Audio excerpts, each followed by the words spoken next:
अक्कलकोटमधील श्री स्वामी समर्थ महाराजांचे दर्शन झाल्यानंतर आम्ही निघालो गाणगापूरला.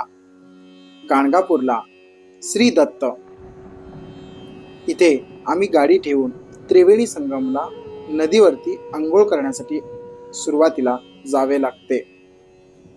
त्रिवेणी संगमला आम्ही पोहोचल्यानंतर तिथे आजूबाजूला तुम्हाला अनेक दुकाने दिसतील, जिथे तुम्ही नारळ, वात किंवा दिवे सोडण्यासाठी वात वगैरे घेऊ शकता.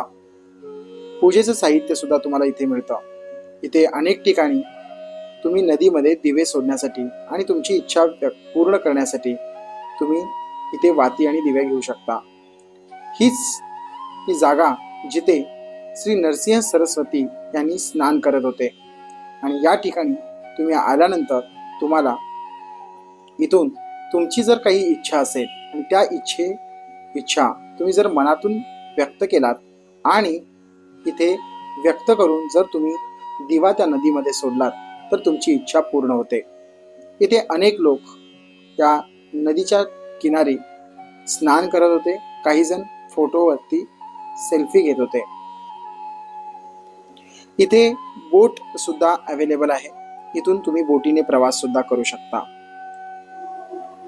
आम्ही 30 जणांच्या संघासोबत त्रिवेणी संगमला गेलो होतो. तेव्हा आमच्या संघामध्ये किंवा आमच्या केंद्रातील सेवेकरी इथे दिवा सोडत होते. त्रिवेणी संगम हे भीमा नदी आणि अमरजा या नदीचा संगम. इथे ही पवित्र संगम, इथे जर तुम्ही स्नान केले तर तुमच्या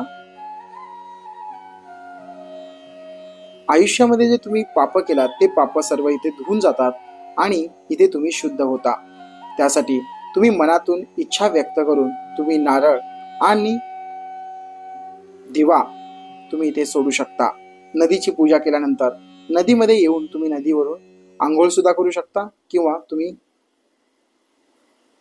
इथे तीर्थ म्हणून तुम्ही पाणी सुद्धा घेऊ शकता.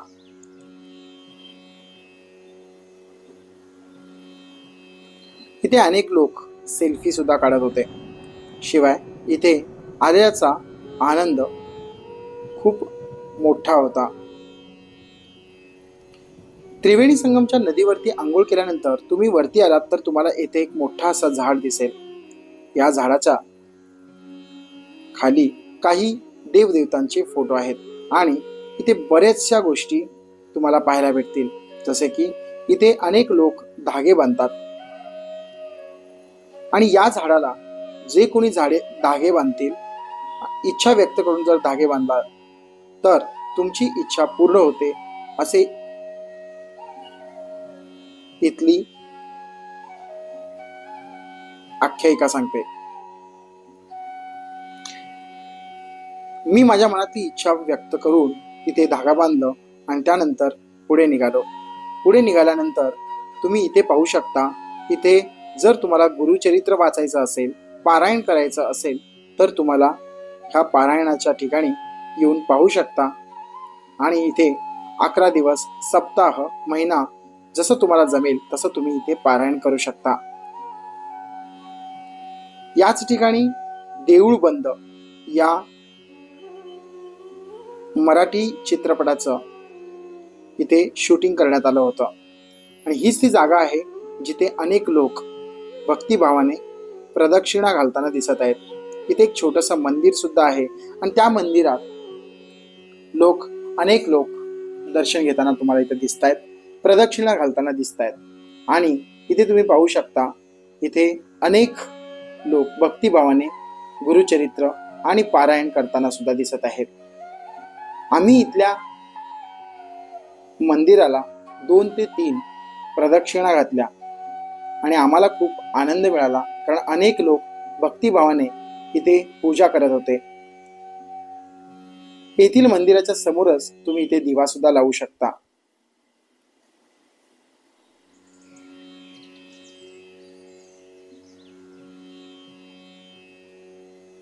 इथे आल्याचा एक वेगळाच अनुभव आणि आनंद आम्हाला पाहायला मिळाला.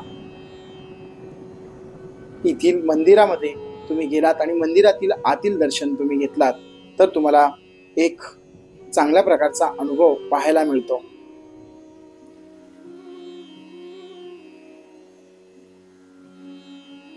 गाणगापूरला आल्यानंतर ज्यावेळेस तुम्ही हे अनुभवाल त्यावेळेस तुम्हाला इथे बाहेर आल्यानंतर एक दत्ताचं मंदिर सुद्धा पाहायला भेटेल. दत्तात्रेयांचं मंदिर घेण्यासाठी तुम्ही फूल आणि हार घेऊन तुम्ही मंदिरात प्रवेश करू शकता. हे प्रशस्त मंदिर त्रिवेणी संगमच्या नदीवरती जिथे पारायण करतात त्याच ठिकाणी आहे. आम्हाला फोटो काढण्यास सक्त मनाई होती, तरी सुद्धा आम्ही बाहेर थांबून फोटो काढला.